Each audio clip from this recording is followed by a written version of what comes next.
ناظرین، میں مسلسل آپ کو خبر دے رہا ہوں اور مسلسل اس پہ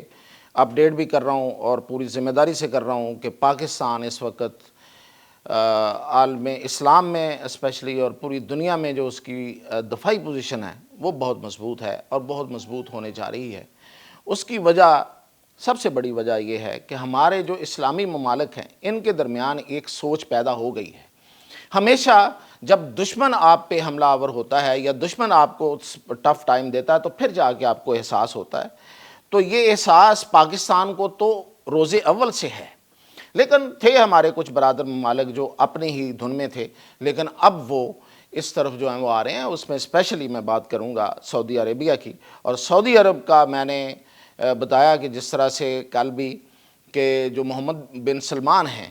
انہوں نے جس طریقے سے جس انداز میں مخاطب کیا ہے عالم کفر کو، اور انہوں نے یہ بتایا ہے کہ ہماری تاریخ ہے، ہماری تاریخ سے مراد مسلمانوں کی تاریخ ہے، حضرت محمد صلی اللہ علیہ وسلم کے سے شروع ہوتی ہے، اور جب رسول اللہ صلی اللہ علیہ وسلم کی قیادت میں جب ابو لہب اور ابو جہل کا ہم نے مقابلہ کیا تھا، ان کو ہم نے شکست دی تھی، یہ ان کے الفاظ ہیں، اور پھر یہ کہ ہم نے رومیوں کو شکست دی تھی، اور پھر یہ کہ ہم جنگ موتا میں پیچھے بھی ہٹے تھے۔ تو یہ اسٹریٹجی ہے، یہ ہمیں یہ سب آتا ہے۔ مقصد یہ ہے کہ ہمارے غضب کو دعوت نہ دو، ہمیں سب آتا ہے۔ ہم اگر شکست دے سکتے ہیں تو ہم اسٹریٹجی کے تحت تھوڑا پیچھے ہٹ کے بھی بات کر سکتے ہیں، لیکن یہ ہے کہ ہم شکست کھانے والوں میں نہیں ہیں، اللہ کی مدد کے ساتھ۔ تو یہ بہت بڑا پیغام تھا۔ لیکن ابھی میں آپ کو جو دوبارہ سے ایک بات جو کل بھی بتائی تھی، اس کی تفصیلات اور تھوڑی سی اس میں جو اپڈیٹ ہیں وہ یہ ہیں کہ پاکستان میں ٹرکی کے وزیر اعظم آج شام کو پہنچ جائیں گے،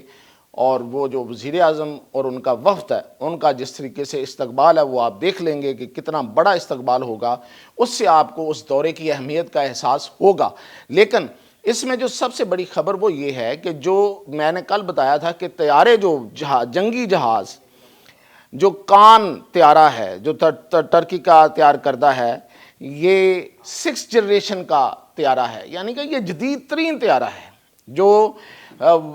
وارفیئر میں جس کا ایک اعلیٰ مقام ہے، کیونکہ پوری دنیا جو ہے وہ اس وقت اس پہ لگی ہوئی ہے کہ وہ بہترین ہتھیار لے، بہترین ہتھیار خریدے، کیونکہ رائیولریز ایک دفعہ پھر بڑھنے لگی ہیں۔ یوکرین کی جنگ آپ نے دیکھ لی، ادھر غزہ کی جنگ دیکھ لی، اور جو باقی ممالک میں جنگیں لگی ہوئی ہیں، تو اس میں اور پھر ٹرمپ کے جو ارادے ہیں اور جس طرح سے وہ غزہ کو لینے کی باتیں، تو یہ ساری کی ساری اس وقت سب کو فکر مند کیے ہوئے ہیں۔ تو ہر کوئی اپنے پاس اچھے ہتھیار، جس طرح سے ابھی ایرو انڈیا نمائش ہوئی ہے انڈیا میں،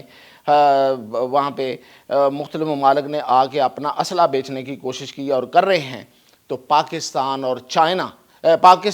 چائنا کا جو چل رہا تھا وہ تو میں نے آپ کو پہلے بتایا، اس پہ مزید اپڈیٹ کرتا رہوں گا، لیکن پاکستان اور ترکی اب یہ جو دفاعی ساز و سامان کی تیاری ہے، اور یہ اس پہ ایک بڑا جوائنٹ وینچر جو ہے وہ ہونے جا رہا ہے، اور اس کا فائدہ کیا ہے؟ وہ یہ ہے کہ وہ جو کان طیارہ ہے 5th جنریشن جو AI بیسڈ ہے، جو بڑا جدید طیارہ ہے، اور وہ جنگی جہاز ہے جو بہت سو کو مات دے گا، جو F-16 سے بھی زیادہ اپ گریڈڈ ہے، تو اس میں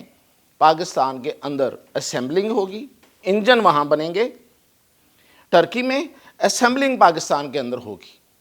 تو یہ ایک بہت بڑی کامیابی ہے، دونوں ملک مل کر اس جہاز کو تیار کریں گے، اور یہ نہ صرف یہ کہ یہ جہاز پھر دونوں ملکوں کے پاس آئیں گے، بلکہ جب یہ ان کو آگے بیچا جائے گا، جس طرح F-17 تھنڈر جو ہے وہ پاکستان اور چائنا نے دونوں نے مل کے یہ بنایا تھا، تو اب جب وہ بکنے کو جاتا ہے تو دونوں ممالک کا اس میں وہ ایک پروڈکٹ ہے۔ اسی طرح یہ کان جو ہے یہ پاکستان اور ترکی کی مشترکہ پروڈکٹ ہوگی، اور نہ صرف یہ بلکہ جب یہاں پہ فیکٹری لگے گی تو روزگار کے مواقع کھلیں گے، اس میں ٹیکنالوجی کے جو ماہرین ہیں ان کی ضرورت پڑے گی، اس میں آپ کو انٹیلیجنس جو ہے آرٹیفیشل انٹیلیجنس اس کے ماہرین کی ضرورت پڑے گی، تو اس سے پاکستان میں روزگار کے مواقع بڑھیں گے۔ پاکستان کے جو ماہرین ہیں وہ ٹرکی جائیں گے، ٹرکی کے ماہرین ادھر آئیں گے، اور ٹرکی کے جو ایئر فورس ہے ان کے جو پائلٹس ہیں ان کو پاکستان ٹریننگ دے رہا پہلے سے۔ اس لیے کہ پاکستان اس معاملے میں ایئر فورس کے معاملے میں پاکستان کی جو ایئر فورس ہے وہ پوری دنیا میں مانی ہوئی ایئر فورس ہے. جتنی بڑی کامیابیاں پاکستان ایئر فورس نے ماضی میں حاصل کی ہیں کسی اور ایئر فورس کے حصے میں ایسے نہیں آتی ہیں. ٹھیک ہے، ٹیکنالوجی کا استعمال جو ہے وہ دوسروں کے پاس پہلے زیادہ اچھا رہا ہوگا. اب تو ہمارے پاس بھی جدید ترین جہاز کان ہے، F-17 تھرنر ہے، اور چائنا سے اور لیے ہوئے باقی جو جدید ترین جہاز ہیں وہ آ جائیں گے تو کسی کا کوئی ہمارا مقابلہ نہیں کر پائے گا. لیکن ہمارے پائلٹس کی جو مہارت ہے وہ پوری دنیا میں مانی ہوئی ہے، اور وہ ترکی ہماری اس مہارت سے فائدہ اٹھائے گا. یہ ہے اصل میں معاہدے. اور جو بحری فورسز ہیں دونوں جو فوجیں ہیں ان کے درمیان جو تعاون ہے، اور اس سے پہلے یہ کوئی آج کی بات نہیں ہے، ترکی اور پاکستان نے مل کے، دونوں کے پاس F-16 تھے امریکہ کے تیار کردہ، انہوں نے ان کو اپ گریڈ کیا ہوا ہے اس سے پہلے ہی. آگسٹا سب میرین کو انہوں نے مل کے اپ گریڈ کیا ہوا ہے. تو یہ تعاون بہت پہلے سے چل رہا ہے، لیکن اس دفعہ فیکٹری لگنے جا رہی ہے. اس کے علاوہ ترکی نے ملجم ایک شپس ہیں جو نیوی کے لیے بڑے اہم ہیں، ہماری نیوی کے لیے، ان کو ہماری جو کراچی شپنگ اینڈ انجینئرنگ کی جو ہماری کمپنی ہے ان کے ساتھ مل کے انہوں نے یہ 4 جہاز ہمیں تیار کر کے دیے تھے. تو یہ اب جو نئی اس میں آگے ایڈوانسمنٹ ہو رہی ہے ہمارے تعلقات میں، دفاعی تعلقات میں جو مضبوطی آ رہی ہے وہ یہ ہے کہ فیکٹری ادھر لگ رہی ہے اور اسمبلنگ یہاں ہوگی. تو یہ کوئی عام سی بات نہیں ہے. اور یہ صرف یہ نہیں ہے کہ یہ اس طریقے سے ہمارا جو ہے وہ دفاعی تعاون ہوگا، بلکہ تعلیم کے معاملے میں، ایک دوسرے کی مہارت کے معاملے میں ایک دوسرے کا فائدہ اٹھانے کے لیے ترکی کے لوگ یہاں آئیں گے، ماہرین ہمارے وہاں جائیں گے اسٹوڈنٹس اور پڑھنے کے لیے. تو یہ ہیں اصل میں یہ 2 بڑے اسلامی ملکوں کے تعلقات. اور اس سے جو اسلامک بلاک ہے، میں آپ کو بتا رہا ہوں، یہ سب سے بڑی بات یہ ہے کہ 71 میں جو اسلامک بلاک بنا تھا اور اس وقت اس کو ایک بد نظر کھا گئی تھی، اللہ نہ کرے اب یہ بلاک جو ہے وہ دوبارہ سے ریوائیو ہونے جا رہا ہے. اس کی وجہ یہ ہے کہ ترکی اور سعودی عرب کے درمیان ہمیشہ تعلقات ٹھیک نہیں رہے، لیکن اس بار پاکستان اور سیریا، شام، ان دونوں میں، جو سیریا میں اس وقت تبدیلی آئی ہے، ان دونوں نے مل کے ان دونوں ممالک کے درمیان جو ہے وہ قربت پیدا کی ہے. اور سعودی عرب کو غزہ کے حوالے سے اسرائیل اور امریکہ کے گٹھ چوڑ سے جو اس کو نظر آیا جو کچھ، اس کے بعد یہ جو اتحاد ہے، یہ جو بلاک ہے اسلامک بلاک، یہ ریوائیو ہونے جا رہا ہے. اور اس کو لیڈ انشاءاللہ پاکستان کرے گا، اور پاکستان ہی پہلے بھی کرتا رہا اور اب بھی پاکستان کرے گا. اور اس بار بھی آپ کو پتہ ہے کہ سازش جو تھی وہ انٹرنیشنل تھی، لیکن اندر انہوں نے آ کے